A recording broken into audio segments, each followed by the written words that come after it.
Hi families, எல்லோரும் எப்படி இருக்கீங்க? இது என்ன காய்னா நார்த்தங்காய் தான்.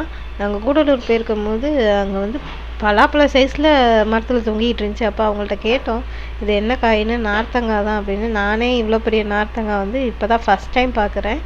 இதுக்கு முன்னாடி நீங்கள் பார்த்துருந்தீங்கன்னா கமெண்ட்டில் சொல்லுங்கள். அதுக்கப்புறம் அவங்கள்ட்ட கேட்டோம், ஊறுகாய் போடலாமான்னு. போடலான்னாங்க. சரின்ட்டு ஒரு 4 காய் வாங்கிட்டு வந்தோம்.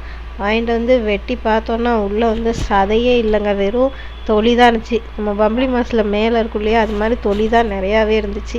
சரி அப்படின்னு சொல்லிட்டு மேலே உள்ள தொலியை மட்டும் லேயர் மட்டும் வெட்டி போட்டோம். ஏன்னா அது கசப்பு கொடுக்கும் அப்படின்ட்டு மேலே உள்ள தொலியை மட்டும் வெட்டிட்டு பொடிசாக வெட்டி உப்பில் ஊற போட்டோம். அப்போதைக்கு சாம்பிளுக்காக கொஞ்சமாக ஊறுகாய் போட்டு டேஸ்ட் பண்ணி பார்த்தோம். நல்லா தான் இருந்துச்சு, கொஞ்சம் கசப்பு தான் இருந்துச்சு.